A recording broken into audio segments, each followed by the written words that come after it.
In the fading light of the American frontier, where the wind carried dust, regret, and unspoken laws, Henry Caldwell lived alone at the edge of the wilderness. His cabin stood where the land thinned into silence, too far for neighbors, too close to danger. For years, Henry had learned one rule of the Wild West: survival meant keeping your distance from trouble and from people. But one evening, as the sun bled red behind the hills, Henry noticed something that did not belong: uneven footprints near the creek, darkened by blood. Following them led him to a sight that tightened his chest: an Apache woman, young but worn by pain, dragging a wounded leg through the dust. Her eyes were sharp with fear, yet burning with resolve. Helping her could cost Henry everything. Ignoring her would haunt him for the rest of his days. In a land ruled by fear and old hatred, one small act of mercy was about to challenge everything Henry believed about justice, survival, and himself. And by the next morning, the consequences of that choice would stand waiting outside his door.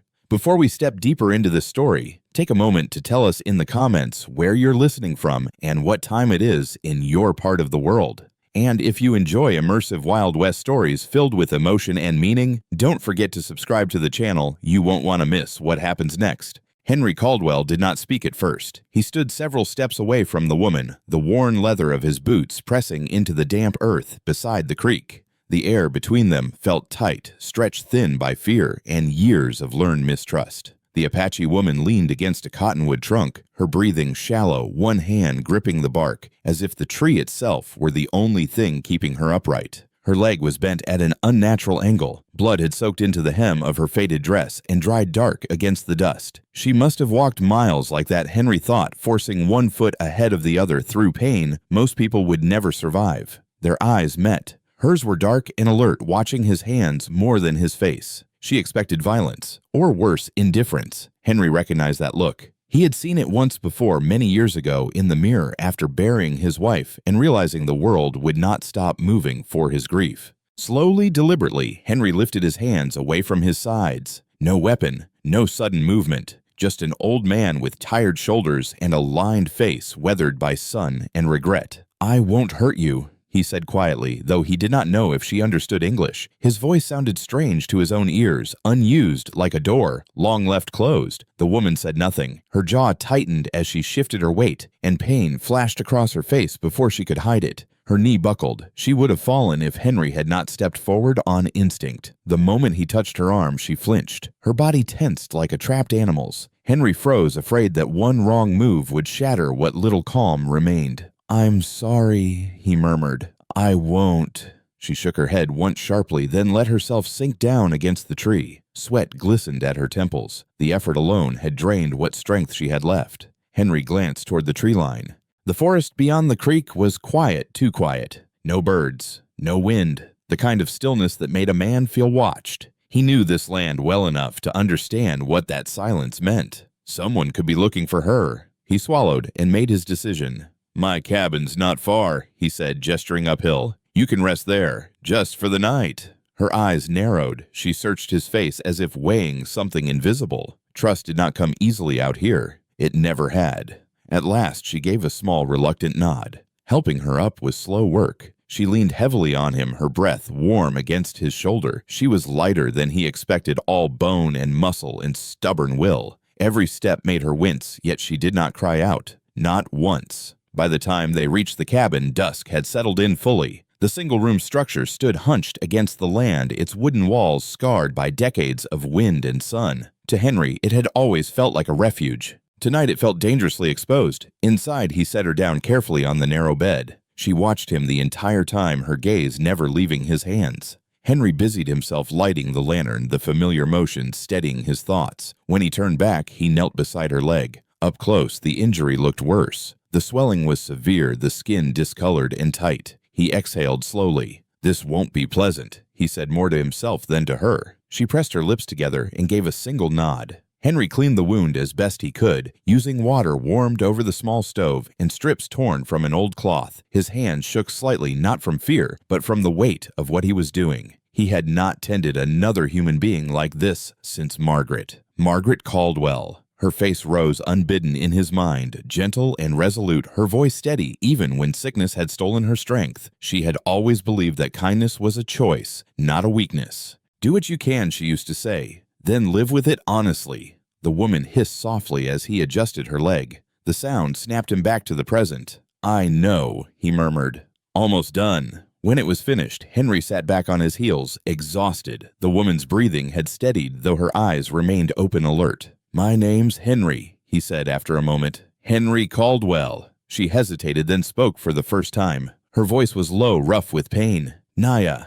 The name settled between them, fragile and significant. A name meant acknowledgement, humanity. Henry nodded. You can stay here tonight, Naya. When morning comes, we'll see. She studied him for a long moment, then finally closed her eyes. Sleep claimed her quickly, the kind born from complete exhaustion. Henry did not sleep. He sat in the chair by the door rifle across his knees, lantern turned low. Outside, the night pressed close. Every creak of the cabin made his muscles tense. Every whisper of wind through the grass sounded like approaching footsteps. Helping her was already dangerous. But as Henry listened to the slow, steady rhythm of Naya's breathing, he realized something that tightened his chest even more. Whatever she was running from, it hadn't stopped yet. And if it found his cabin before morning, Henry Caldwell would have to face the consequences of his choice alone.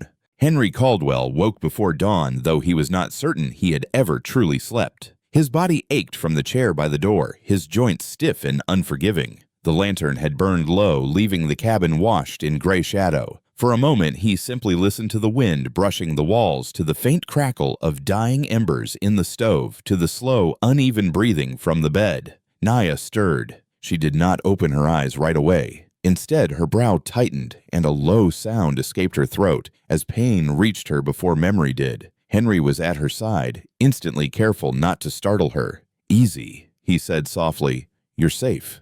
For now.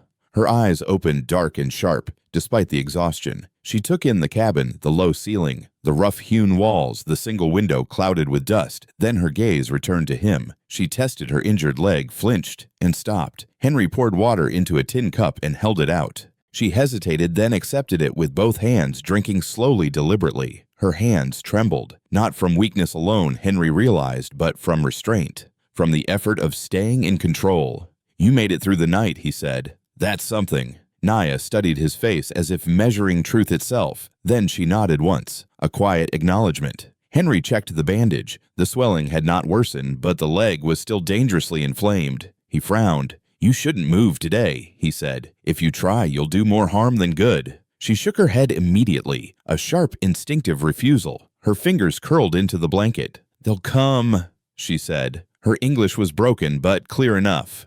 I cannot be here. Henry straightened slowly. Who? Her jaw tightened. She looked toward the window as if she expected to see shadows there already. When she spoke again, her voice was lower. Men. White men.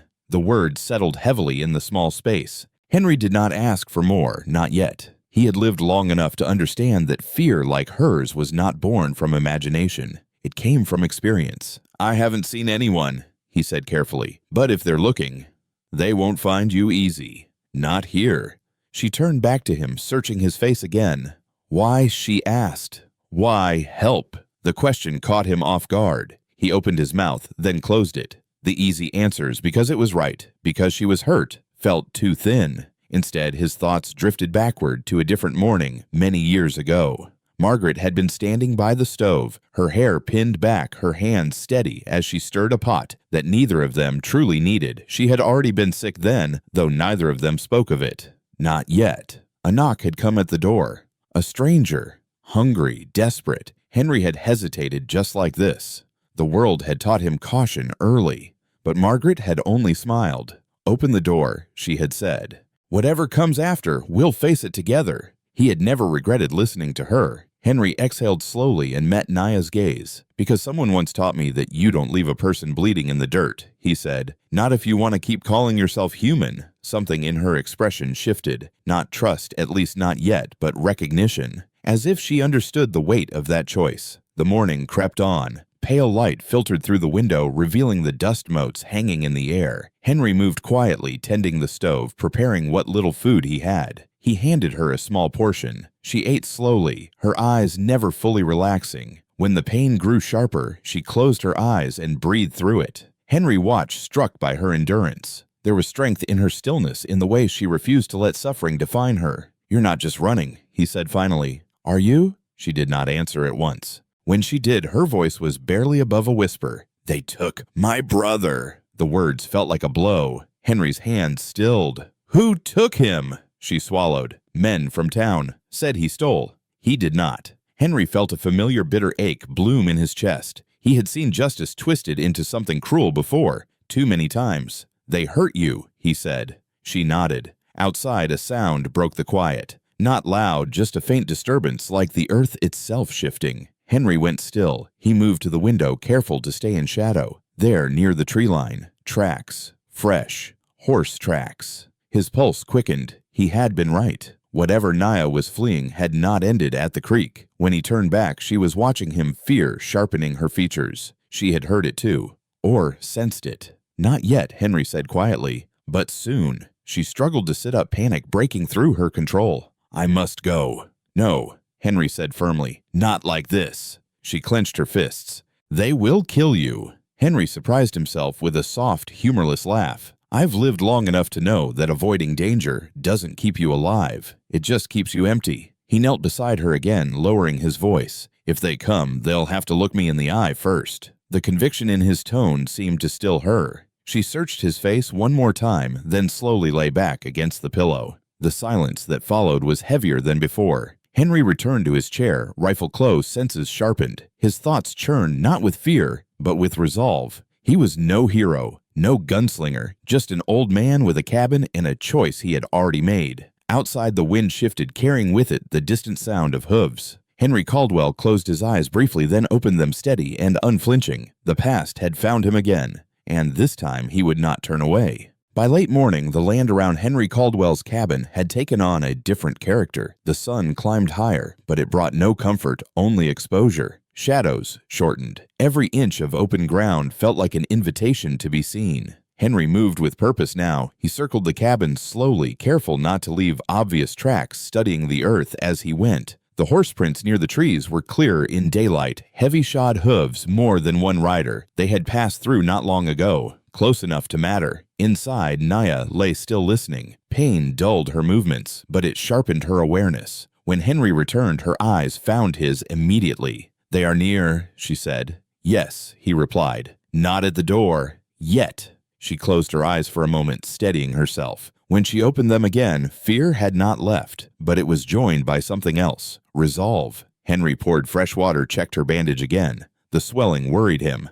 If she tried to flee now, she would collapse within minutes. And if men were searching on horseback, collapse would mean capture. He had seen what fear could make people do, what it could justify. "You said they were from town," he said. "Which town?" She hesitated, then spoke. "Ridgeway." Henry's jaw tightened. Ridgeway was small, hard-edged, and frightened of anything it didn't understand. Men there talked loud about justice and carried fear like a badge. "They won't come asking," Henry said quietly. "Not those men." Naya turned her face toward the wall. "I know." The silence that followed pressed in on him, heavy with implication. Henry found himself remembering other silences, times when the absence of sound had been more terrifying than gunfire. He remembered the night the ranch 3 miles west had burned, remembered how no one rode out to help, how the next morning people spoke of it in low voices as if distance from the flames could absolve them. Fear did that. It made witnesses into accomplices. Henry checked his rifle, then leaned it carefully by the door. He did not want to frighten her, but he would not pretend this was something it wasn't. "If they come," he said, "I won't give you up." Naya turned back toward him sharply. "Why?" "Because they won't stop with you," Henry answered. "They never do." She studied him as if trying to understand the weight of those words. He could see the effort it took for her not to pull away, not to shut down entirely. Outside, a bird startled from the brush. Henry stiffened. His eyes went to the window again. This time he saw movement, a figure at the edge of the clearing. Then another. Not Apache. These men walked without the fluid confidence of people born to the land. Their hats were pale, their clothes dust-stained, but familiar. Town men. Henry felt a cold calm settle over him. "They're here," he said. Naya pushed herself upright, despite the pain breath catching in her throat. "You must tell them I am gone." Henry shook his head once. "If I lie, they'll know." A knock sounded at the door. not hard, controlled, as if the man on the other side expected it to be opened. "Henry Caldwell," a voice called. "We know you're home." Henry stepped between Naya and the door without thinking. He rested one hand lightly against the wood, feeling its age, its thinness. "I don't owe you answers," he called back. There was a pause, then footsteps.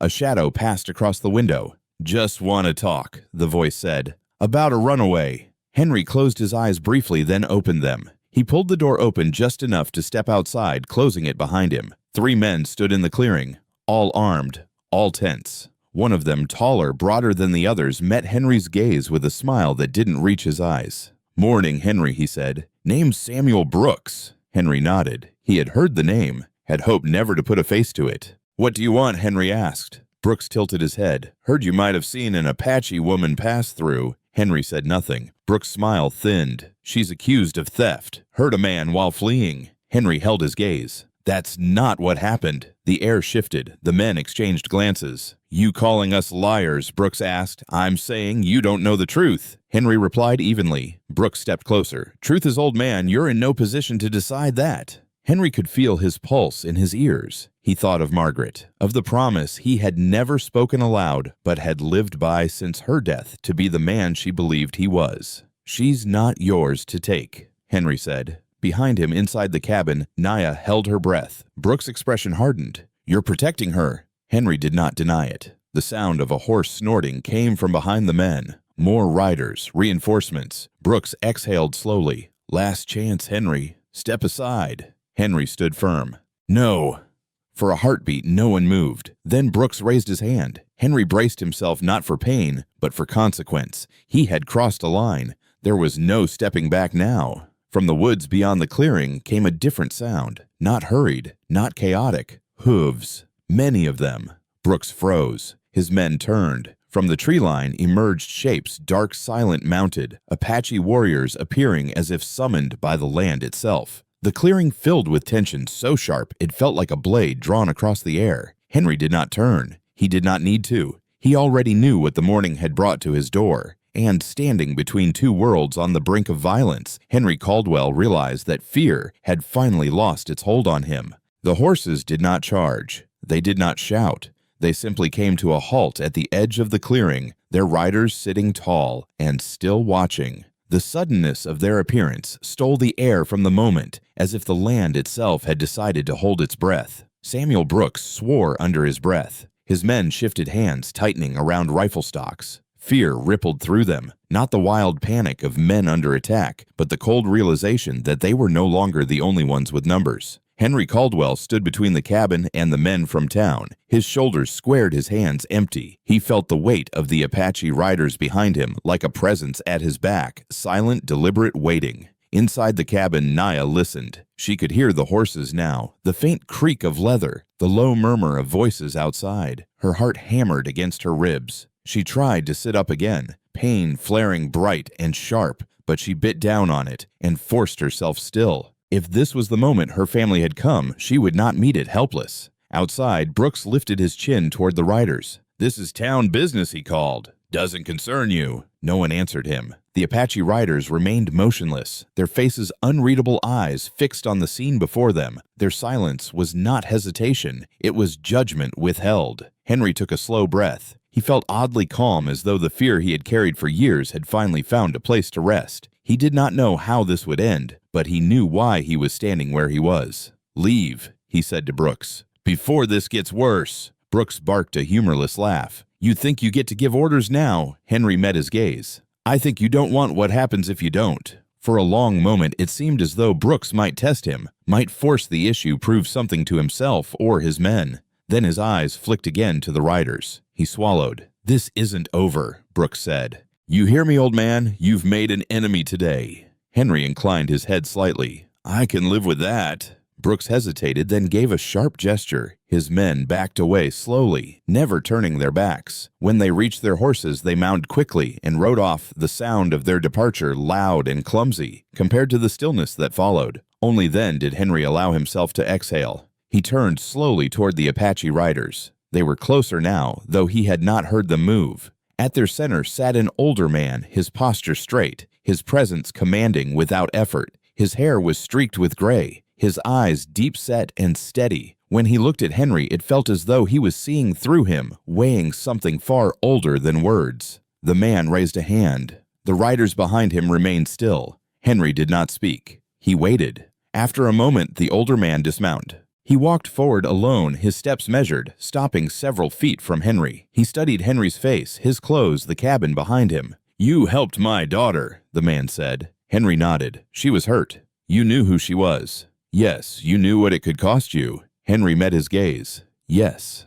The man regarded him for a long time. The wind stirred the grass between them. At last he spoke again. "My name is Grey Wolf." Henry inclined his head. "Henry Caldwell." Grey Wolf's eyes shifted briefly to the cabin door. "She lives?" "She does," Henry said. "But her leg, she needs time." Grey Wolf's jaw tightened just slightly. He turned and called out in his own language. A murmur passed through the riders. One of them dismounted and approached the cabin door. Henry stepped aside without protest. Naya watched as the door opened. The sight of her family struck her like a blow relief, and fear tangled together so tightly she could barely breathe. When she saw her father standing outside, something inside her broke free. "Father," she whispered. Grey Wolf stepped into the cabin. His eyes softened the moment they found her, though his face remained composed. He knelt beside her, speaking quietly, urgently. She answered him, her voice trembling but strong. Henry stood back, suddenly aware of how small he felt in the room. This was not his moment. It belonged to them.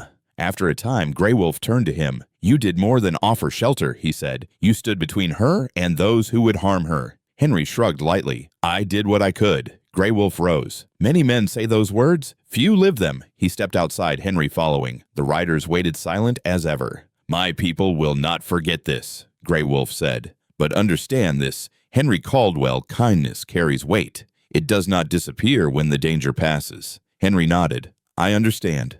Grey Wolf looked at the cabin, then back at Henry. "We will stay nearby tonight. She is not ready to travel." Henry felt a flicker of surprise and something else, something like gratitude. "She's welcome here as long as she needs." Grey Wolf studied him once more, then gave a single solemn nod. As the Apache riders settled at the edge of the clearing, setting up a quiet watch, Henry returned to the cabin. Naya lay back against the pillows, exhaustion pulling at her again. When she saw him, her eyes shone with something new. "You did not leave," she said. Henry smiled faintly. "I told you. Not my way." She closed her eyes, a small smile touching her lips despite the pain. "You are brave," she murmured. Henry shook his head gently. "No, just tired of being afraid." Outside, the sun dipped toward the horizon. The land exhaled the tension easing, but not gone. Henry sat by the door once more, listening to the quiet sounds of people moving peacefully instead of hunting. Trust, he knew, was a fragile thing. Hard won, easily broken. But for the first time in many years, Henry Caldwell felt that something solid had taken root in his life again, something worth protecting no matter the cost. And as night crept in, he could not shake the sense that this fragile peace was only the beginning. Night settled slowly over the borderland, not as a curtain falling, but as a long breath released. The Apache camp at the edge of the clearing remained quiet. No fires, no raised voices, only the low living sounds of horses shifting and men speaking in murmurs, meant for those close enough to listen. Henry Caldwell sat by his door again, lantern-dimmed rifle resting within reach, but untouched. He watched the dark gather in the hollows of the land and thought of how thin the walls of his cabin felt tonight. Inside, Naya slept fitfully. The pain came and went in waves, tugging her toward waking and back again. When she stirred, Henry was there with water, with a steady presence that asked nothing of her. She did not speak much, neither did he. In the quiet, something like understanding settled between them, not spoken, but shared. Near midnight, Grey Wolf came alone to the cabin. He did not knock. He stood just outside the doorframe and waited until Henry looked up. "My people will keep watch," Grey Wolf said softly. "But there are men who do not fear watchers." Henry nodded. "Samuel Brooks won't forget today." Grey Wolf's gaze moved across the land. Fear makes men reckless. Recklessness makes blood. Henry felt the truth of that settle in his bones. "If trouble comes, I don't want it spilling onto your people." Grey Wolf regarded him for a long moment. "Nor do I wish it upon yours." He paused. "Dawn is dangerous. Men who fail at night return with daylight and excuses." They shared a brief knowing silence. Then Grey Wolf turned away, his footsteps soundless on the earth. Henry slept little after that. He watched the sky pale inch by inch, the stars thinning as the horizon lightened. When dawn finally arrived, it came sharp and clear, washing the clearing in color and revealing just how exposed everything was: the cabin, the camp, the open ground between them. He heard the riders before he saw them, not the soft, measured hooves of Apache scouts.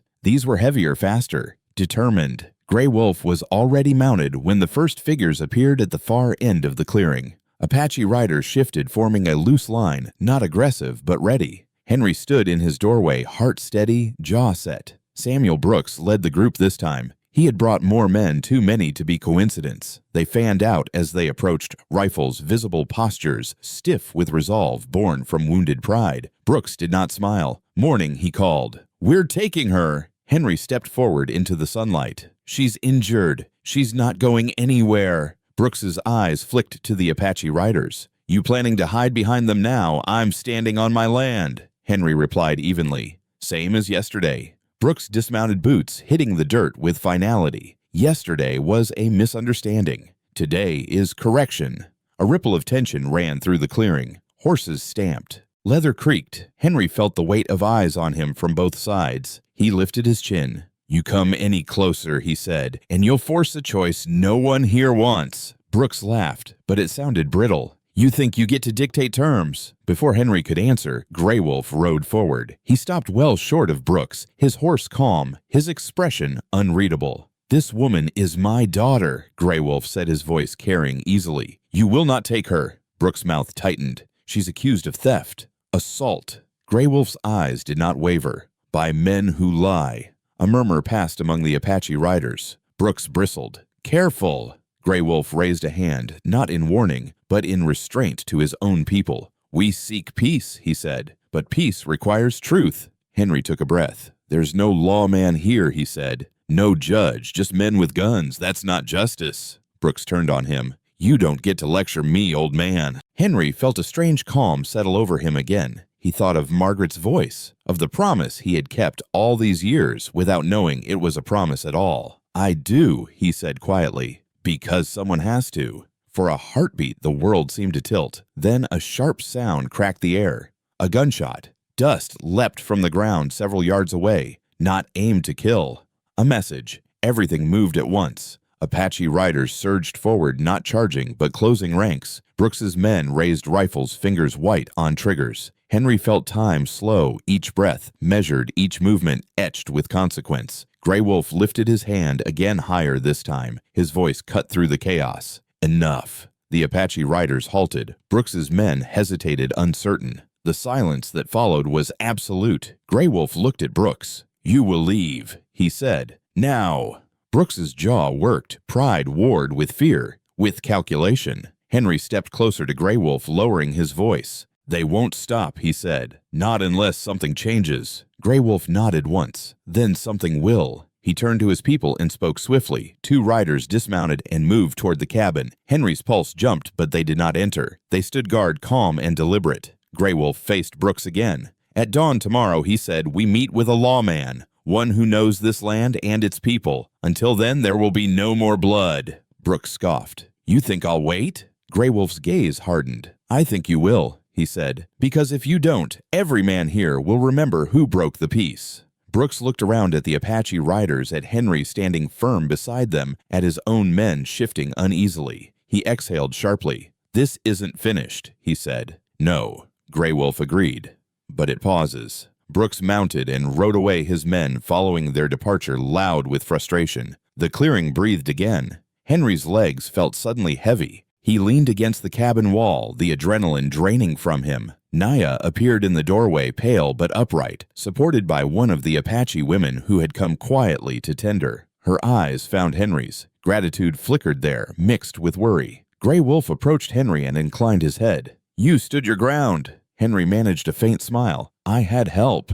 Gray Wolf's mouth curved slightly. "At dawn, we face the truth. Until then, we watch." As the sun climbed higher, the land settled into a wary calm. Henry returned to his chair by the door, knowing sleep would not come. Dawn had brought danger, but it had also brought something else. A reckoning. And Henry Caldwell understood that when the sun rose again, the fragile balance holding this place together would either harden into peace or shatter completely. The day stretched long as if the sun itself hesitated to move across the sky. Heat pressed down on the clearing until the air shimmered above the grass. Yet no one relaxed. Not Henry Caldwell in his doorway, not the Apache riders posted at the tree line, not Naya lying back inside the cabin with her jaw clenched against pain and pride. By afternoon, 2 Apache women had come into the cabin with quiet authority. One was older, her hair braided thick and streaked with silver. The other was younger, her eyes sharp, her hand steady. They spoke softly to Naya in their own language, checking her leg, replacing Henry's rough bandage with something cleaner, tighter, more skilled. Naya let them work, though her gaze kept flicking to Henry as if she needed to assure herself he remained where he'd promised to be. Henry stayed out of their way. He busied himself with small tasks, fetching water, cutting a bit of wood he didn't truly need, cleaning the rifle he hoped he would not use.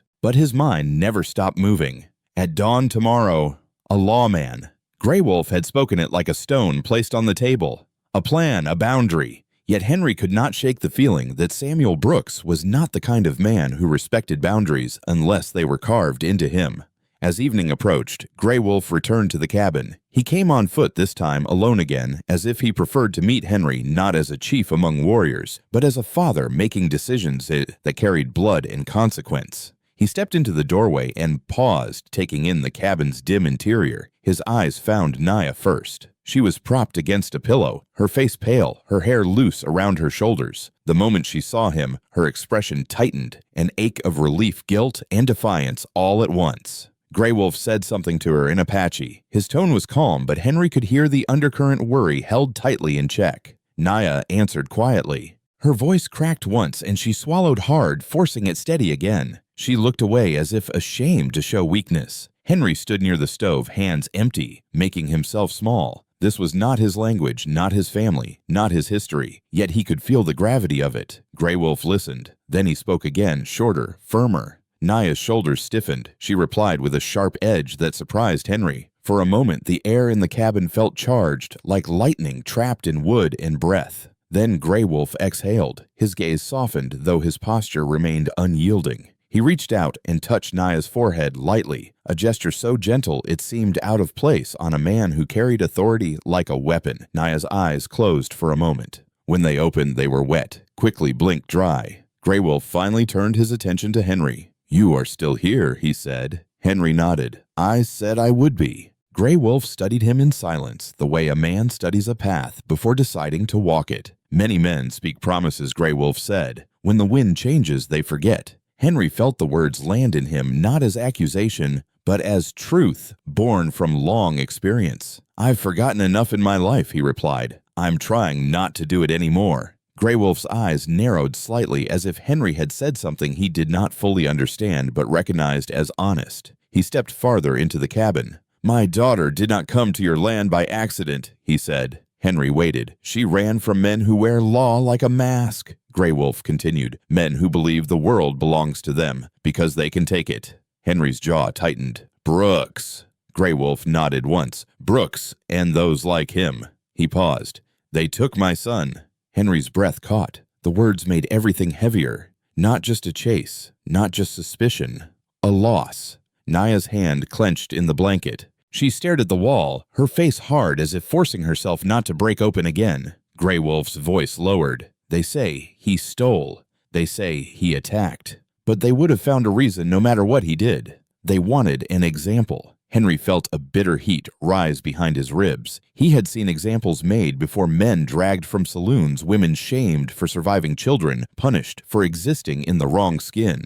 "What do you intend to do?" Henry asked carefully. Grey Wolf looked at him. "I intend to bring my people home alive," he said. "And I intend to bring truth into daylight." His gaze shifted toward Naya. "But truth is dangerous. It angers those who profit from lies." Henry nodded slowly. "You said we'd meet a lawman." Grey Wolf's expression remained steady. "There is one man," he said, "who once wore a badge and understood both fear and consequence. A man who has seen the inside of Brooks's kind." Henry frowned. "Jacob Turner." Grey Wolf watched him closely. "You know him. I know of him," Henry admitted. "He was sheriff years back. Left the job. People say he got tired of being used." Grey Wolf's mouth tightened. or he grew tired of watching people suffer while he carried the blame. Henry felt a strange respect for Turner stir in him. "He might come," Henry said, "if he believes it matters." Grey Wolf nodded as if he had already weighed that risk. "One of my men has gone to find him," he said. "If Turner has honor, he will come."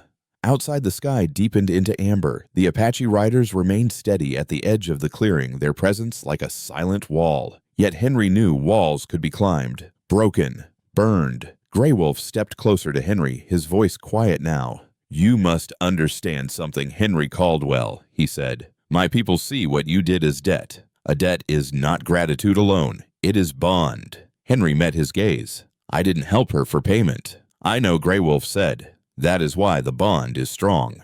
Henry swallowed. He did not know what to do with those words. He had lived alone so long that any form of attachment felt like danger. Grey Wolf glanced at Naya again. "My daughter is not weak," he said. "But pain can make even strong people act alone. Alone is where men like Brooks hunt." Naya's eyes snapped to him fierce. She said something sharp in Apache. Grey Wolf listened, then answered calmly. The exchange was brief, but Henry felt the tension beneath it, love and authority, colliding the way they often did between parent and child. After a moment, Naya's shoulders sagged. She looked at Henry, and for the first time, her gaze held something like apology. Henry lifted one hand slightly, as if to say he understood without words. Grey Wolf turned to leave, then paused at the doorway. He looked back at Henry, his face unreadable. "Tonight," he said, "Brooks may try again. Not with words. With fire." Henry's stomach tightened.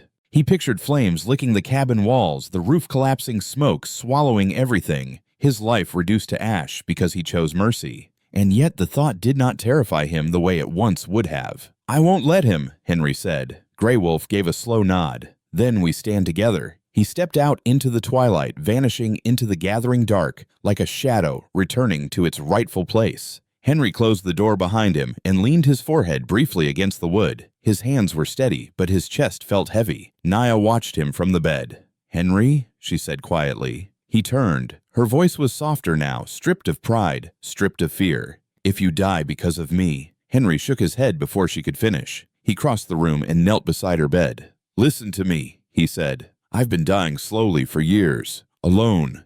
Bitter. Afraid." He met her eyes. "If I go down standing for something decent, then maybe that's the first honest breath I've taken in a long time." Naya stared at him, lips trembling slightly. Then she looked away, blinking hard. Outside, the first stars appeared. Henry rose, checking the rifle once more, then took his place by the door again. The night was coming, and with it the kind of danger that did not ask permission. But Henry Caldwell was no longer alone.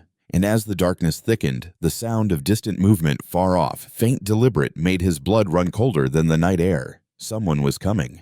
The night did not announce itself with noise. It arrived the way truth often did, quietly, inevitably, and too late to ignore. Henry Caldwell felt it before he saw anything, a subtle shift in the air, the way insects fell silent. The way even the horses beyond the clearing grew restless, ears flicking toward the dark. He rose from his chair and stepped outside. The Apache camp remained dim, barely lit by a few shielded embers. Riders stood at intervals along the tree line, silhouettes against starlight. No one spoke. They did not need to. Their stillness carried intention. Henry moved slowly along the cabin wall, listening. The land whispered warnings to those who knew how to hear them. Somewhere beyond the trees, something stirred human cautious intent on remaining unseen. "Fire," Grey Wolf had said. Henry's gaze lifted to the roof of the cabin, to the dry shingles that would catch in an instant if a flame touched them. His life's work could be undone in minutes. He thought of Margaret again, of how she had once laughed and said, "Nothing lasts forever, Henry.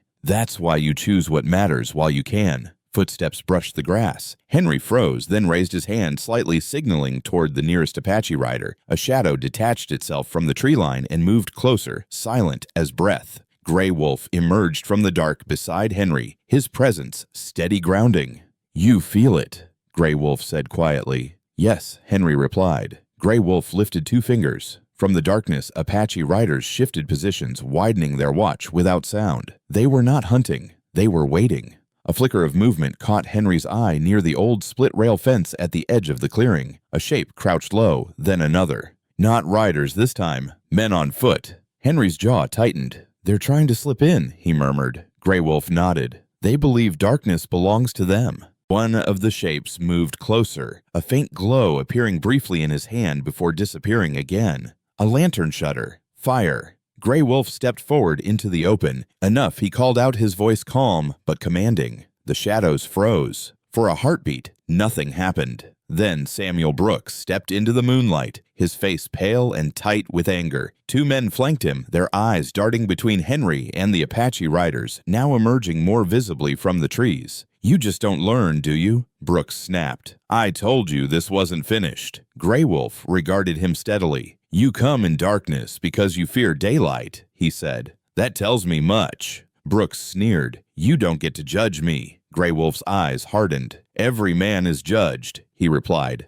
"by his actions, by what he chooses when he believes no one is watching." Henry stepped forward, placing himself beside Grey Wolf. "Leave," he said again, "before you burn more than wood." Brooks's gaze flicked to the cabin, to the Apache riders closing in slowly, deliberately. His bravado wavered. "You think you can scare me with stories of honor," he spat. "This land belongs to us now." Grey Wolf lifted his chin. "Land belongs to no one who must steal it." For a moment, it seemed as though Brooks might order his men to light the fire anyway, might choose destruction over retreat. Henry felt his muscles coil, ready for the chaos that would follow. Then a new sound cut through the tension. Hooves.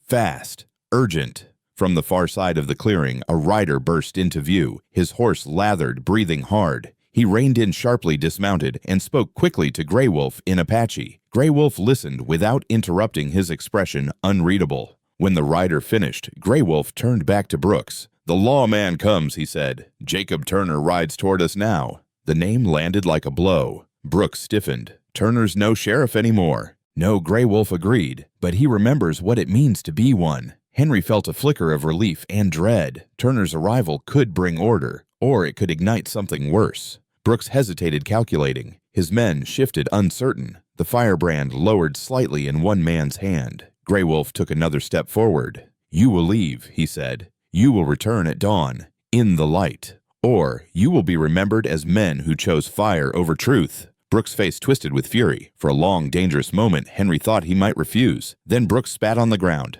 "This isn't over," he said, echoing his earlier threat. But now it sounded weaker. He jerked his head at his men. "We go." They backed away, melting into the darkness the way they had come, the thread of flame receding with them. The clearing breathed again. Henry exhaled slowly, realizing only then how tightly he had been holding himself together. He turned to Grey Wolf. "Thank you," he said. Grey Wolf shook his head. "The night judges those who come in it," he replied. "I only spoke." Inside the cabin, Naya had listened to every word, every footstep. When Henry entered, she was awake, her eyes wide. "They came," she said. "They left," Henry answered. Her shoulders sagged slightly in relief. Then her expression tightened again. "At dawn." "Yes," Henry said. "At dawn." The hours that followed passed slowly. Apache riders rotated their watch. Grey Wolf remained near the cabin, silent, present. Henry sat again by the door, too alert to sleep, his thoughts circling what the morning would bring. When the first pale light touched the horizon, the land revealed itself once more, open, honest, unforgiving.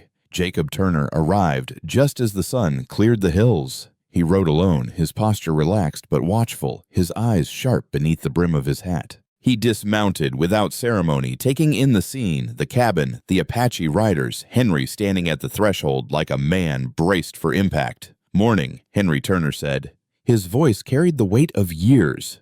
"You've found yourself in the middle of something." Henry managed a thin smile. "Seems that way." Turner's gaze shifted to Grey Wolf. They regarded one another in silence. Two men who understood authority differently, but respected it all the same. "I was told there's a question of truth," Turner said finally. Grey Wolf inclined his head. "And of justice." Turner nodded. "Then let's hear it." In the light. As Samuel Brooks and his men rode into the clearing moments later, their faces tight, wary, Henry felt the ground shift beneath all of them. The night had passed, judgment. Now the day would decide what it meant. Morning light stripped the land of its shadows and left nowhere to hide. The clearing around Henry Caldwell's cabin lay open beneath the sun, every footprint visible, every face exposed. Jacob Turner stood at the center of it all, hat pushed back, eyes moving slowly from one man to the next as if taking measure, not just of bodies, but of intent. Samuel Brooks arrived with 4 men. They dismounted stiffly, their confidence dulled by the presence of the Apache riders and the quiet authority in Turner's stance. Brooks did not greet Henry. He barely acknowledged Grey Wolf. His gaze stayed locked on Turner, as though hoping the familiar outline of law might still bend in his favor. Turner cleared his throat. "We're not in Ridgeway," he said. "We're not in a courtroom,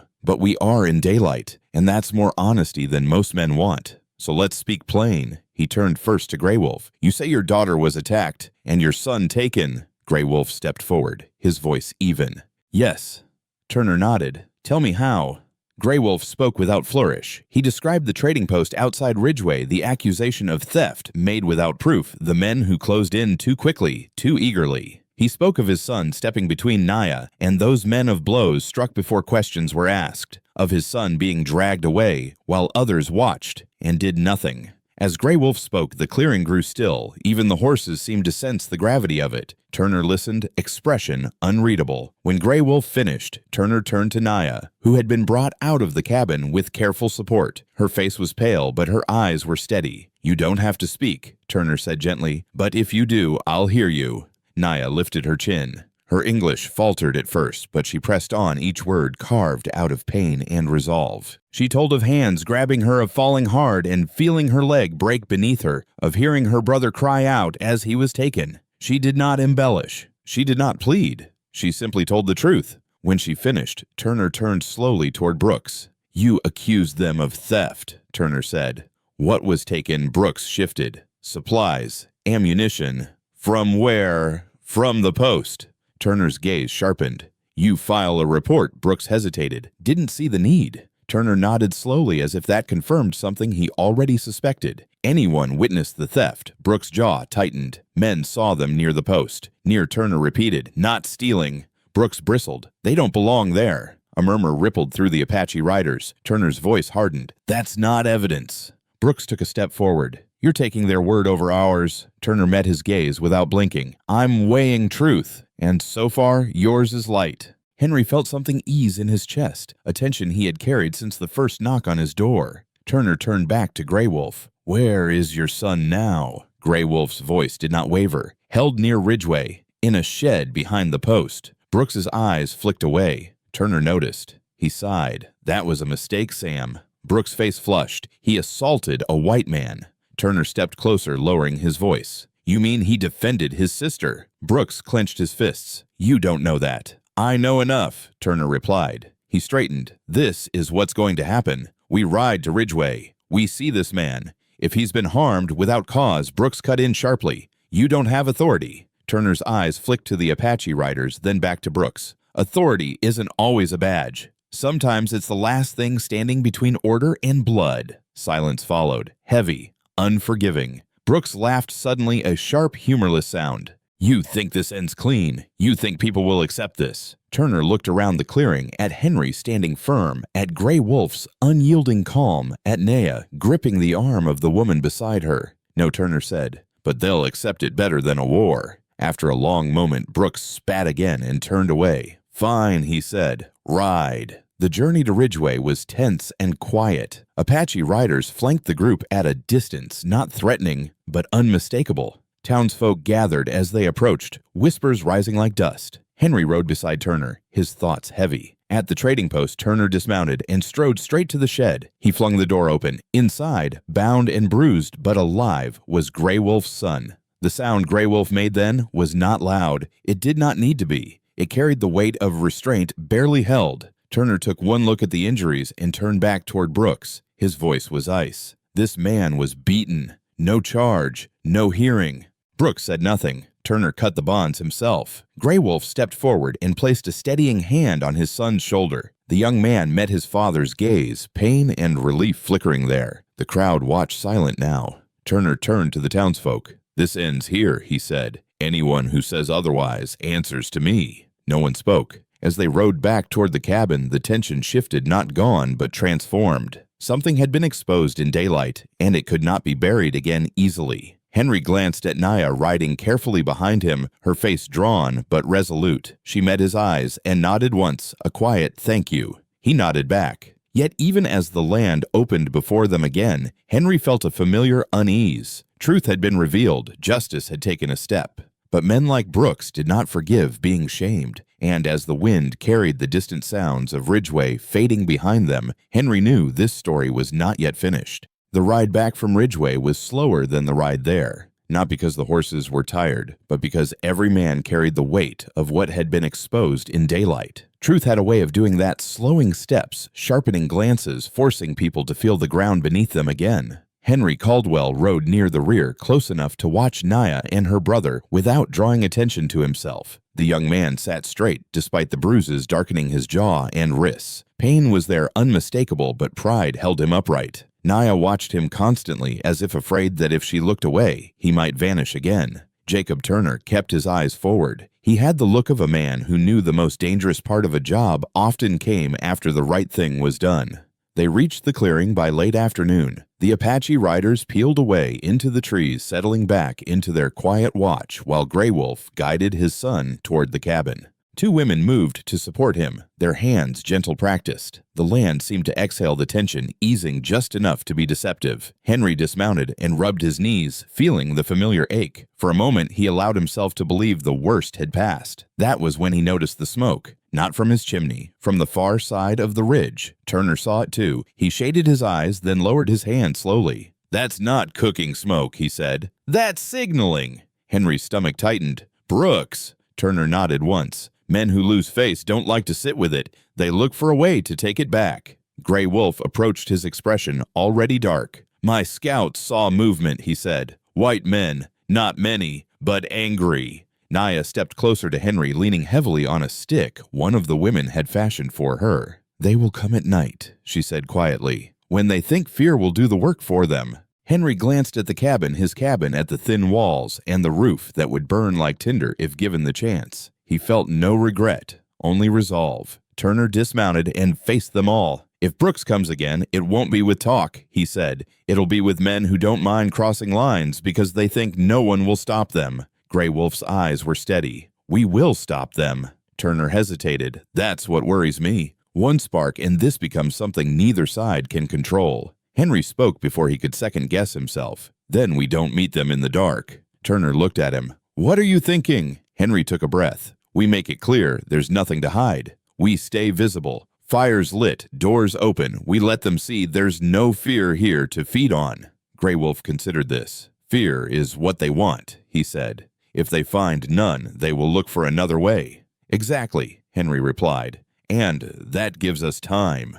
Time. It was the one thing Henry had learned to value properly only after he'd wasted so much of it. They worked together. As the sun dipped low, Apache riders repositioned not to surround, but to observe. Turner rode out briefly, returning with news that Ridgway was restless, divided between those who felt ashamed and those who felt threatened. Brooks was with the latter. Inside the cabin, Henry helped where he could. He brought water, tore cloth, boiled what little herbs the Apache women provided. He watched as Gray Wolf's son was cleaned and tended his injuries revealed in full. Anger burned hot in Henry's chest, but it did not control him, not anymore. As dusk settled, the smoke on the ridge thickened, then thinned. Signals passed and answered. "They're gathering," Turner said quietly. "Not enough for a siege. Enough for a message." Naya met Henry's gaze. "They will try to scare you," she said. "They think you are alone." Henry smiled faintly. "They haven't been paying attention." Night fell quickly, swallowing the edges of the clearing. Fires were lit deliberately small, contained steady. No hiding, no fleeing. Henry sat by his open door again, lantern glowing rifle nearby, but untouched. He listened to the sounds of the camp, to the breathing of the land. Then came the shout. It rose from the darkness beyond the trees, raw, furious, meant to carry. Henry Caldwell Turner stiffened. Gray Wolf stood calm as stone. A figure stepped into the firelight. Samuel Brooks. He did not come alone. Shapes moved behind him, half seen, armed. Not many. "Enough. You think you won, Brooks called. You think dragging Turner out here makes you untouchable." Henry stood and stepped forward, stopping just short of the firelight's edge. "I think you're done lying," he said. Brooks laughed sharp and ugly. "I think you're an old man who forgot his place." Gray Wolf's voice carried low and unwavering. "Your place is where your actions leave you." Brooks's eyes flicked to the Apache riders he could now clearly see. The firelight caught their faces watchful, unafraid. "This doesn't end with talk," Brooks said. He raised his hand. A torch flared to life behind him. Henry felt the moment stretch thin as wire. He saw Turner shift, saw Gray Wolf's fingers lift, then stop. Henry stepped forward one more pace, his voice carrying into the night. "If you light that," he said, "you make yourself the thing you've been pretending to fight." Brooks hesitated for just a breath. Then, from the ridge, a shot rang out. Not aimed at the cabin, not aimed at a man. A warning. Everything moved at once. Apache riders surged, not charging, but closing distance with terrifying speed. Turner drew his weapon. Henry felt heat rush through him. Not fear, but clarity. Brooks shouted, men scrambling, torches wavering. Another shot cracked the night closer this time. Dirt leapt near Henry's feet. Turner yelled, "Enough!" The word cut through the chaos, but the chaos did not listen. A torch flew. Time slowed as Henry watched it arc through the air, trailing sparks like falling stars. He saw where it would land. He saw what would happen next. He moved without thinking. Henry Caldwell lunged forward, arm outstretched, and the world held its breath. Henry Caldwell hit the ground hard. The torch struck the dirt just beyond his reach, sparks leaping like startled insects. Henry rolled instinctively, dragging his coat over the flame as it licked at dry grass. Heat seared his forearm, pain flaring bright and sharp, but he smothered it, pressing down until the fire choked itself out in a hiss of smoke. For a heartbeat, everything froze. Then the night exploded into motion. Apache riders surged forward, not as a mob, but as a single disciplined force. Their horses cut across the clearing with terrifying speed, hooves pounding like thunder, held low to the earth. Brooks's men shouted in confusion, some raising rifles, others stumbling back as the line closed around them, not to strike, but to stop. Jacob Turner fired once into the air. "Hold!" he roared. The sound cracked through the chaos, sharp and undeniable. The riders reined in just short of collision horses, skidding men pulling back with practiced control. Gray Wolf stood at the center of it all. His hand raised, his expression carved from stone. Henry pushed himself up on one knee, breath ragged. His arm burned, his heart hammered, but he was alive, and his cabin still stood. Brooks stared at him, eyes wide, not with fear now, but with something closer to disbelief. "You'd burn with it," Brooks spat. For her, Henry rose slowly to his feet. Smoke curled from the blackened grass between them. "I'd burn for the truth," he said. "And you're afraid of it." Brooks's face twisted. He looked around at Turner, standing firm, at the Apache riders, poised and restrained, at Henry, blood seeping through the sleeve of his coat where the fire had bitten him. "You think this makes you a hero?" Brooks snarled. Henry shook his head. "No, it makes me done." Gray Wolf stepped forward, his voice calm, heavy with authority. "This ends now."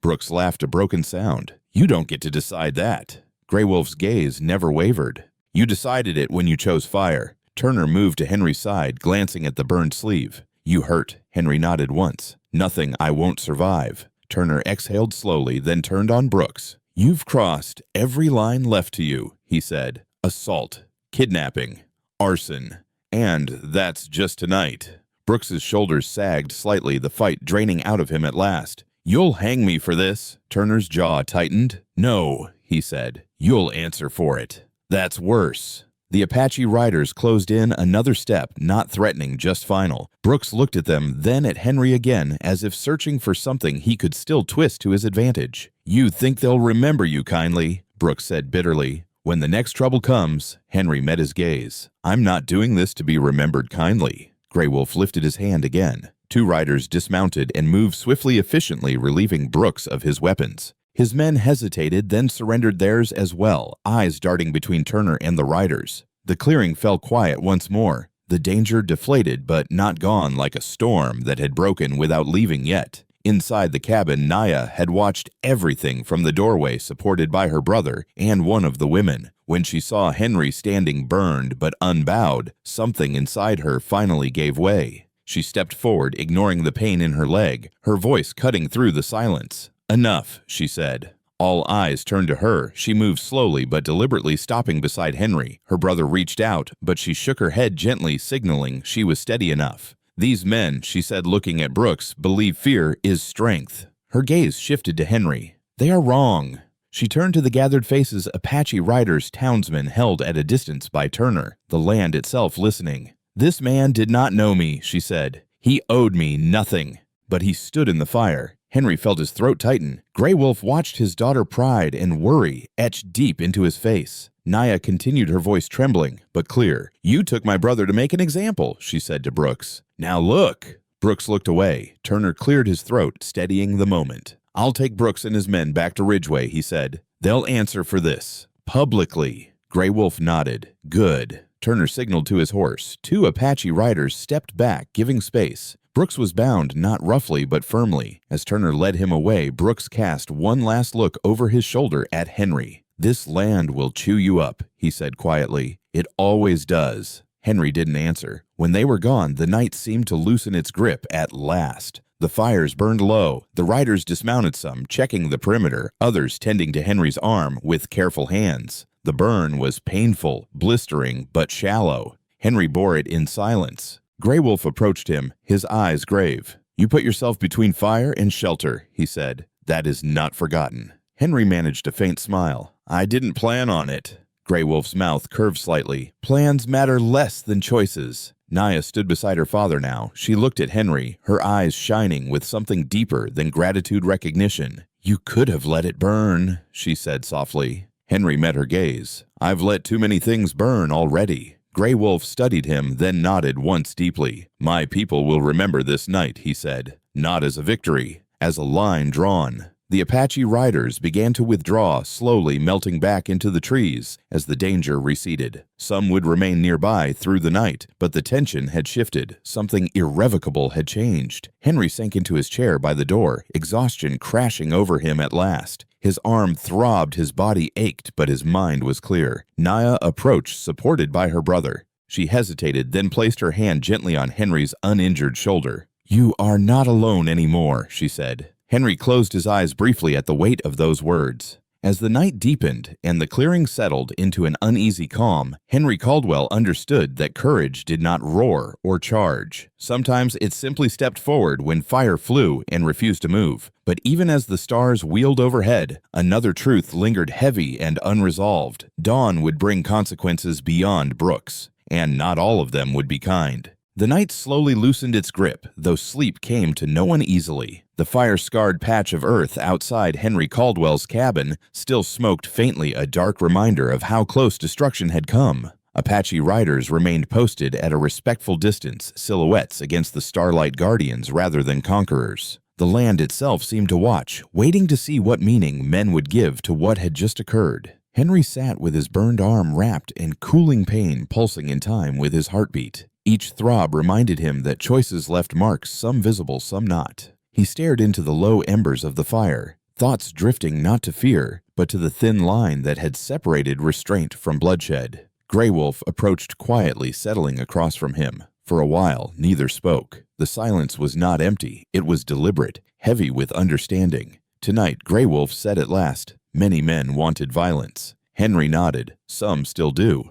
"Yes," Grey Wolf agreed. "Anger does not vanish when it is denied. It waits." Henry met his gaze. "Then what stops it?" Grey Wolf looked toward the dark horizon. "Honor," he said simply. "But honor is fragile. It must be chosen again and again, especially when hatred feels easier." Inside the cabin, Naya lay awake, listening to the voices outside. Her brother slept fitfully nearby, his breathing uneven but steady. Pain lingered in her leg, but it was not what troubled her most. What unsettled her was the memory of Henry standing in the fire, an image she could not shake. She pushed herself upright slowly and moved to the doorway, leaning against the frame. Grey Wolf noticed her immediately. "You should rest," he said. She shook her head. "I need to speak." Grey Wolf studied her face, then nodded. Naya stepped into the clearing, stopping beside Henry. The firelight caught her features, revealing both weariness and resolve. "My father speaks of honor," she said quietly. "But I know hatred too. I have felt it burning in me since my brother was taken." Henry said nothing, sensing this was not meant for interruption.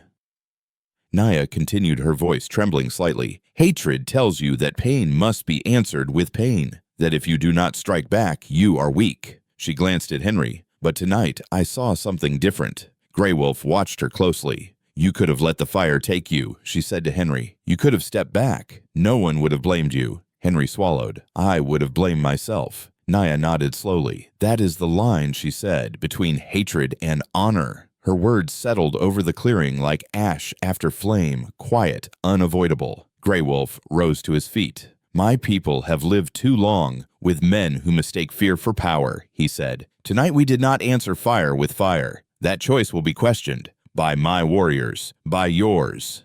Henry stood as well, feeling the stiffness in his joints protest. "People don't like restraint," he said. "It makes them uncomfortable." Grey Wolf allowed himself a faint smile. "Yes, because restraint asks more of a man than violence." As dawn approached, the Apache riders gathered briefly. Murmured voices passed among them, not arguments, but questions. Grey Wolf addressed them calmly, his presence steady, his words measured. He spoke of survival, of memory, of the cost of war that never truly ended. He spoke of a boundary drawn not by blood, but by choice. Some faces showed agreement. Others showed doubt. Grey Wolf did not force them. He did not need to. When he finished, the riders dispersed again, returning to their watch. Henry leaned heavily against the cabin wall, fatigue settling deep into his bones. Naya watched him concerned, softening her expression. "You should sit," she said. He smiled faintly. "I'm not going anywhere." The sky began to pale, stars fading one by one. Dawn crept in cautiously, as if unsure it was welcome. With the light came the distant sounds of movement townsfolk stirring far away, unaware of how close they had come to something irreversible. Grey Wolf approached Henry one last time before sunrise. "Some of my people believe we should leave now," he said, "before anger finds another excuse." Henry nodded. "That would be safer, yes," Grey Wolf said, "but safety is not always what teaches." He looked toward Naya. "My daughter wishes to stay until she can walk without pain." Henry felt his chest tighten. "She's welcome." Grey Wolf studied him, then inclined his head deeply. "Then we will remain a while longer, not as occupiers, as witnesses." Witnesses! The word carried weight. The sun finally broke free of the horizon, bathing the clearing in gold. The cabin stood scarred, but standing. The land looked unchanged, but Henry knew better. Naya stepped closer to him. "When I can walk," she said, "I will return with my family." Henry nodded. "I figured as much." She hesitated. "But I will not forget this place. Or you." Henry met her eyes. "That's enough." As the morning fully arrived, Henry felt a strange calm settle over him. The danger had not vanished. Hatred had not been cured, but a line had been drawn clearer than any boundary marked by stone or gunfire. And as men on both sides of that line looked at one another in the light of day, they were forced to see not enemies or legends, but choices. Choices that would shape what came next. Morning settled fully over the clearing, washing the land clean of night's illusions. The fire-scarred earth had cooled its dark mark, a quiet testament to how close everything had come to ruin. Henry Caldwell stood outside his cabin shoulders, stiff eyes tracing the slow movements of people who were no longer strangers, but not yet something simpler either. Grey Wolf gathered his riders beneath a stand of cottonwoods. They formed a loose half-circle listening. No weapons were raised. No voices were lifted. Decisions made after blood nearly spilled carried a gravity that demanded calm. Henry did not intrude. He understood that some choices had to be made without him. Still, he could feel the weight of them pressing against his ribs. Inside the cabin, Naya sat near the doorway, her leg elevated, her brother beside her. Orator. The young man's color had returned slightly, though bruises still marred his skin. He watched the gathering outside with a guarded expression, less anger, now more caution. "They are deciding whether to stay," he said quietly. Naya nodded. "Or whether to leave before staying becomes a story men use against us." Henry overheard the words and felt their truth land. Stories were dangerous things. They could protect. They could poison. Grey Wolf finished speaking. "Oi." Murmurs followed, some low agreement, some restrained dissent. One rider stepped forward, his voice tight with contained heat. He gestured toward the ridge where smoke had risen the day before. Grey Wolf listened. Then he lifted his hand, not silencing the man, but slowing him. When he spoke, his tone was firm, measured. "We did not come here to conquer," he said, "nor to hide. We came because our blood was taken unjustly. That debt has been acknowledged. Not erased, but acknowledged." He turned slightly, his gaze drifting toward Henry, who stood apart, hands folded at his waist. "There is a man here who chose restraint when fire was offered. That choice matters." The rider's jaw clenched. "And when the next man brings fire," Grey Wolf met his eyes. "Then we decide again." The words spread through the group, quiet, but resolute. The rider nodded once and stepped back. Grey Wolf turned toward Henry and approached him alone. "You understand," Grey Wolf said, stopping a few feet away. It was not a question. Henry nodded. "I do." Grey Wolf's eyes searched his face. "Staying will make you a symbol," he said. "Leaving will make you a story. Both carry danger." Henry breathed in slowly. "I've been a story before," he said, "usually told wrong." Grey Wolf's mouth curved slightly. "Then speak for yourself." The meaning settled between them. Henry glanced at his cabin, the rough boards, the repaired hinge, the window Margaret had once insisted faced the morning light. This place had been his refuge from the world. It was no longer hidden. "What do you need from me?" Henry asked. Grey Wolf considered. "Clarity," he said. "If we remain nearby while my daughter heals, will you stand as you did last night? Not with violence, with truth." Henry did not hesitate. "Yes." Grey Wolf inclined his head. "Then we remain." The decision rippled outward. Riders dispersed not far close enough to be seen, not close enough to threaten. The posture was intentional presence, without provocation. Naya watched her father approach Henry. When Grey Wolf spoke softly to her in Apache, she answered with a steadiness that surprised even herself. She had run alone. Now she chose to stay with support with purpose. As the day unfolded, practical matters followed decision. A shelter was raised near the trees for those who would not fit within the cabin. Water was drawn, food shared. Nothing that would alarm a passing eye. Nothing that would invite another accusation of occupation. Henry moved among them with quiet usefulness. He fetched water. He mended a loose strap. He listened more than he spoke. Each small act felt like a stitch pulled tight across a tear in the world. By midday, a lone rider approached from the west. Jacob Turner. He reined in and dismounted, taking in the scene with a practiced glance. "You decided to stay," Turner said to Grey Wolf. "For now," Grey Wolf replied. Turner nodded. "Brooks is being held," he said. "Not comfortably. There are men in Ridgeway who want him freed. There are others who want him punished publicly." He looked at Henry. "Either way, you're part of the reason." Henry felt the familiar weight of attention settle on him. "I didn't ask for it." Turner's mouth twitched. "No one ever does." Turner pulled Henry aside. "This will get talked about," he said quietly. "Some will call you brave. Others will call you a traitor. The worst will call you dangerous." Henry shrugged. "They already did." Turner studied him. "You sure you want to keep standing here?" Henry looked back toward the cabin, toward Naya, sitting in the doorway, her brother beside her, the Apache riders in patient watch. He thought of Margaret's smile of her certainty. "Yes," he said. Turner exhaled. "Then I'll do what I can to keep this from turning ugly again." Henry offered a faint smile. "That's all any of us can do." As afternoon slid toward evening, the land settled into a new rhythm. Not peaceful, honest, the kind of quiet that acknowledged danger without feeding it. Naya practiced standing with help testing her leg. Each step was measured painful, but real. Henry watched from a distance, pride and worry tangling in his chest. "You don't have to hover," she said with a wry note in her voice. Henry chuckled softly. "Habit." She steadied herself and met his gaze. "When I leave," she said, "this place will be watched. By us. Not as a claim, as respect." Henry nodded. "I'd like that." She hesitated, then added, "And when others come, those who only know stories, you will not stand alone." The words settled like a promise. Henry felt something in him loosen, something long knotted tight. As the sun dipped again toward the hills, Henry realized the decision made that morning had not closed doors. It had opened them carefully, deliberately, into a future that demanded attention and courage in equal measure. Night would come again. So would trouble in one form or another. But tonight, the land would remember a different choice. The evening arrived without ceremony, as if the land itself wished to avoid drawing attention to what had already been decided. Shadows lengthened across the clearing, stretching thin and blue, and the cottonwoods whispered softly to one another in the cooling air. Henry Caldwell sat on the low step of his cabin, his burned arm throbbing dully beneath fresh bandage, his thoughts drifting in slow, careful circles. The danger had passed for now.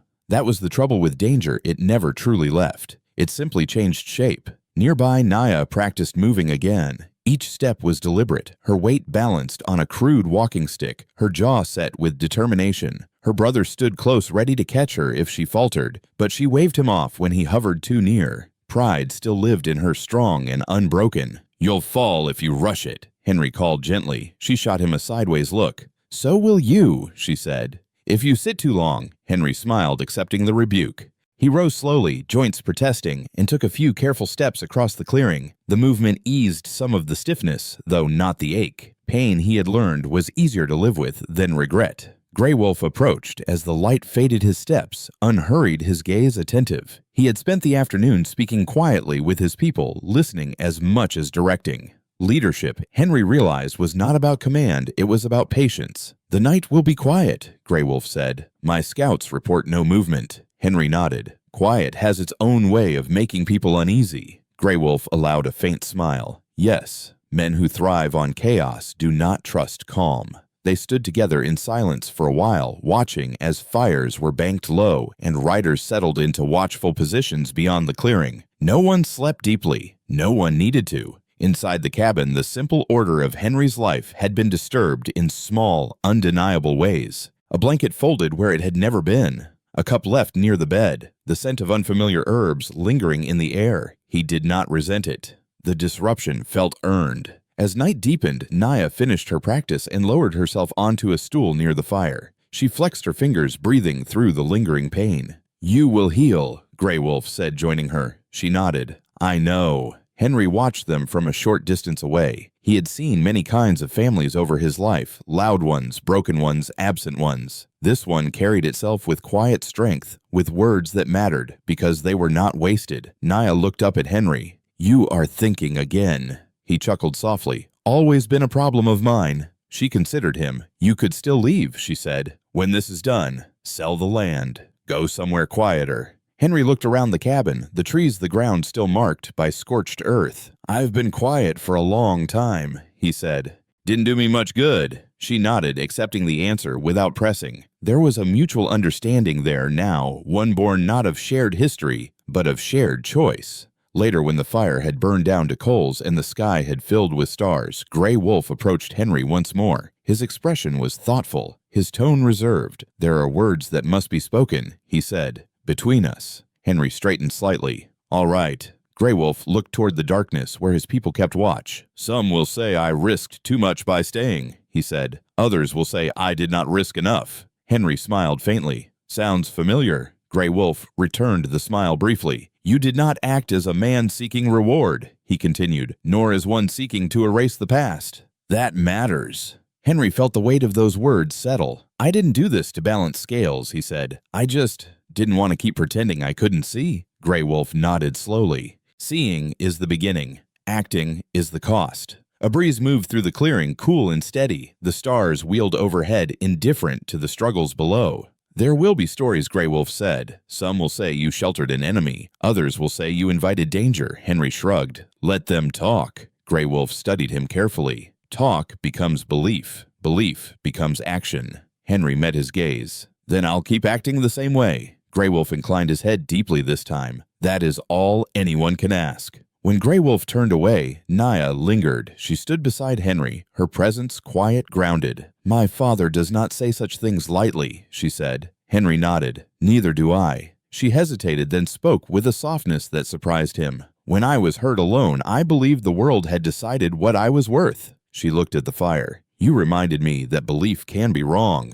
Henry felt his throat tighten. He placed his good hand lightly over hers. "People forget," he said. "Sometimes they need reminding." They stood that way for a moment, not touching beyond that simple contact, not reaching for more than what was already there. The night passed without incident. No gunshots, no flames, only the quiet breathing of land that had survived another test. As dawn approached, Henry dozed lightly in his chair, waking at the smallest sound. When the first light touched the horizon, it found the cabin still standing, the clearing calm, the watchers vigilant. Naya's leg was healing. Grey Wolf's sun rested more easily. Brooks remained held in Ridgeway. His influence diminished, his anger contained for now. Henry Caldwell stepped outside as the sun rose, fully feeling older than he had yesterday, and somehow lighter too. The storm had passed. The silence afterward was not empty, it was full of consequence. And in that silence, Henry understood something with rare clarity. The world would test him again.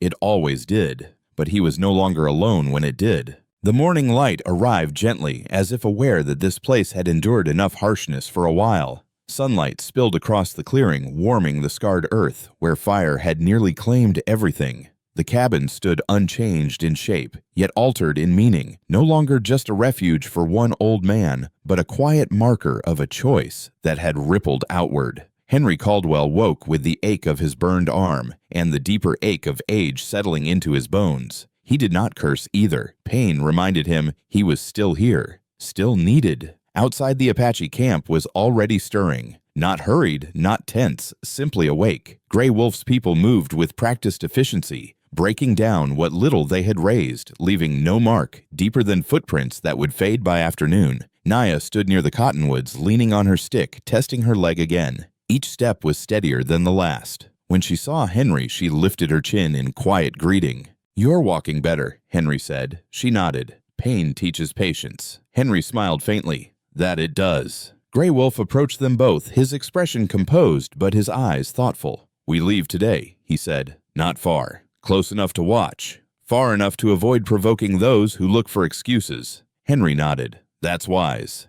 Gray Wolf's gaze lingered on the cabin, then returned to Henry. "This place will be spoken of," he said. "Some will call it foolish. Others will call it brave." Henry shrugged. "I never cared much for names." Gray Wolf allowed a small smile. "Then you will live well." As preparations continued, Naya's brother approached Henry. The young man's movements were still stiff, his bruises yellowing, but his eyes were clear. He stopped in front of Henry and bowed his head slightly, a gesture of respect, not submission. "You stood for us," he said, "when many would not." Henry shook his head. "I stood for what was right." The young man nodded. "That is rare." The simplicity of the exchange struck Henry more deeply than any grand speech could have. When the time came, the Apache riders gathered at the edge of the clearing. Gray Wolf mounted his horse, then turned back toward Henry one last time. "There will be other men like Brooks," he said. "Fear finds new faces easily." Henry met his gaze. "So does courage." Gray Wolf inclined his head in agreement. "If you ever need us," he said, "light a fire where it can be seen, not in anger, but in need." Henry felt the weight of that promise settle into him. "I won't forget." The riders began to move their departure quiet and deliberate. No triumph, no bitterness, just motion carrying purpose. Naya remained behind a moment longer. She stood facing Henry, the space between them filled with things neither felt the need to say aloud. "When I first saw you," she said softly, "I thought you were like the others, afraid, closed." Henry chuckled. "You weren't wrong." She smiled just slightly. "But you opened the door anyway." Henry looked at the cabin, then back at her. "Sometimes a door's all a person has left." She studied him, then nodded. "This place will remember you." Henry lifted his hat briefly. "Safe travels, Naya." She turned to leave, then paused. "Henry," she said, "you gave me more than shelter." He waited. "You reminded me that the world can still choose differently." With that, she followed her people, her steps careful but determined. The clearing emptied. The sounds of hooves faded into the distance. By midday, only Henry and the land remained. Jacob Turner rode up shortly after dusk, clinging to his coat. He dismounted and surveyed the now quiet scene. "They're gone," he said. "Not far," Henry replied. Turner nodded. "Brooks will stand trial. It won't be clean, but it will be seen." Henry exhaled slowly. "That's something." Turner studied him. "You know you could have walked away from all this." Henry smiled faintly.